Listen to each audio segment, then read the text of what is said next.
صلی اللہ تعالی علیہ وسلم۔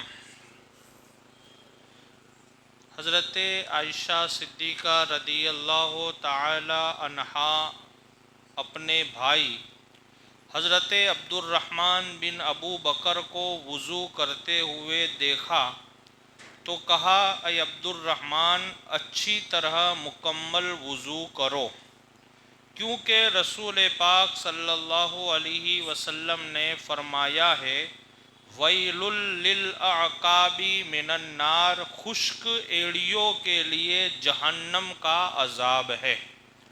یعنی کہ حضرت عائشہ صدیقہ رضی اللہ تعالی عنہ بیان فرماتی ہے کہ ان کے بھائی حضرت عبد الرحمن بن ابو بکر کو وضو کرتے ہوئے دیکھا تو کہا کہ اچھی طرح وضو کرنا، اور جب پاؤں دھونے کا وقت آئے تو اس کو ایسے دھونا کہ جو آپ کی ایڑیا ہے وہ بھی دھل جانی چاہیے، خشک نہ رہ جائے، کیونکہ عام طور پہ ایڑیا خشک رہنے کا چانس ہے۔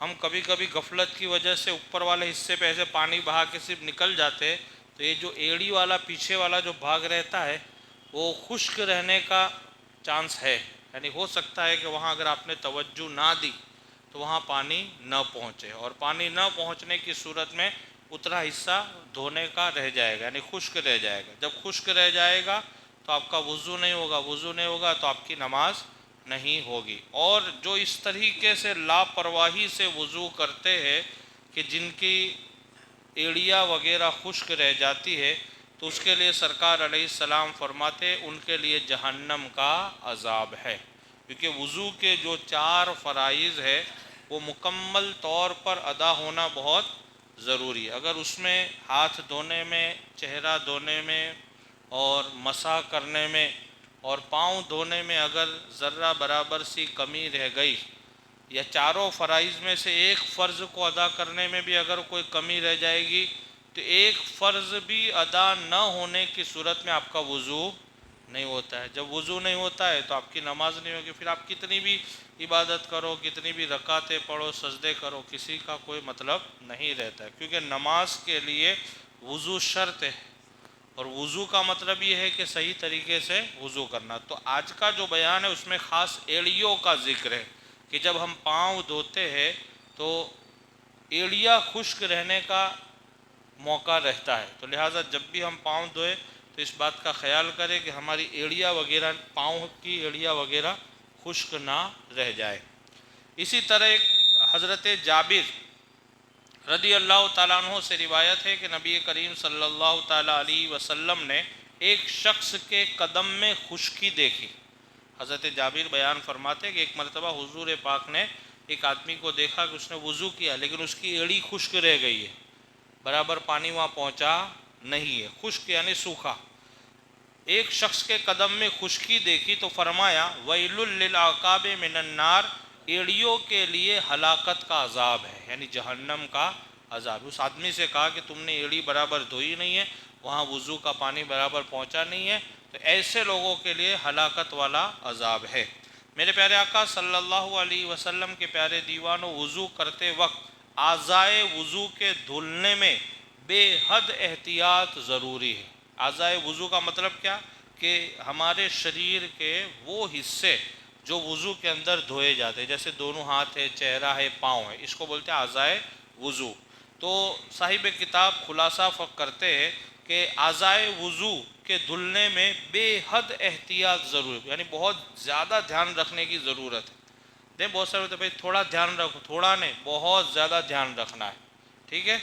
اور اگر جن اعضاء کا دھونا فرض ہے ان میں سے کسی کے دھلنے میں ایک بال کے برابر، کتنا؟ ایک بال کے، اب ایک بال کی اہمیت ہم کیا سمجھتے ہیں؟ نہیں، ہم کبھی کبھی اتنا تو چلتا ہے لیکن اس میں نہیں چلے گا، ایک بال کے برابر بھی۔ دیکھیے تو صاحب کتاب اس کا خلاصہ کرتے ہیں کہ جن اعضاء کا دھونا فرض ہے ان میں کسی کے دھلنے میں ایک بال کے برابر بھی جگہ باقی رہ جائے تو وضو نہیں ہو، یعنی ایک بال کے برابر۔ تب آپ اندازہ لگاؤ کہ کتنا، کبھی کبھی ہماری ایڑیاں خشک رہ جاتی ہے، بہت سارے لوگوں کے وضو کرنے کے وقت ہماری یہ جو کوہنی ہے وہ باقی رہ جاتی ہے، تو اس بات کا بڑا توجہ ہونا چاہیے۔ اور صدر الشریعہ علامہ امجد علی رحمۃ اللہ تعالیٰ علیہ تحریر فرماتے ہیں، کسی عضو کے دھونے کا یہ مطلب ہے کہ اس عضو کے ہر حصہ پر کم از کم 2 بوند پانی بہہ جائے۔ بھیگ جانے یا تیل کی طرح پانی چپڑنا، 1 آدھ بوند بہہ جانے کو دھونا نہیں کہیں گے، اور نہیں اس سے وضو ہوگا۔ نہیں، بہت سارے لوگ ایسے ہاتھ گلا کر کے یوں کر لیتے ہیں، یہ نہیں چلے گا۔ پانی بہنا چاہیے، ایسے پانی کیا ہونا چاہیے؟ بہنا شرط ہے۔ ایسے تیل کی طرح آپ نے چپڑ لیا، نہیں چلے گا۔ تو یہ خاص دھیان رکھنا ہے کہ یعنی اس پر پانی بہنا چاہیے، 1-2 بوند بھی کم سے کم۔ ایسے جیسے یہ ہاتھ مثال کے طور پر میرا دھونا ہے، تب اس کو مان لو میں نے پانی لے لیا، یوں کر کے یوں کر لیا، تو یہ ہو جائے گا؟ نہیں ہوگا۔ اس طریقے سے پانی لگانے سے، تیل کی طرح چپڑنے سے نہیں ہوتا، بلکہ اس پر پانی بہانا ہوگا۔ پانی بہنا شرط، تو ہی اس کو دھلنا مانا جائے گا، نہیں تو اس کو دھلنا نہیں کہیں گے۔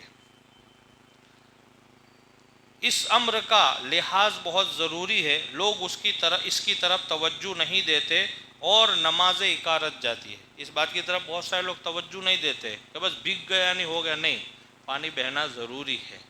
سمجھ گئے؟ بدن میں بعض جگہ ایسی ہے کہ جب تک ان کا خاص خیال نہ کیا جائے ان پر پانی نہیں بہے گا، یعنی جو حصے وضو کے اندر دھونے میں فرائض میں شامل ہے، اس پر خاص توجہ دینا بہت ضروری ہے۔ خاص کر کے چہرہ ہے، دونوں ہاتھ ہے، پاؤں ہے، اس پر پانی بہہ جانا شرط ہے۔ اللہ سے دعا ہے اللہ رب العزت مجھے اور آپ تمامی حضرات کو صحیح طریقے سے وضو اور صحیح طریقے سے نماز ادا کرنے کی توفیق عطا فرمائے۔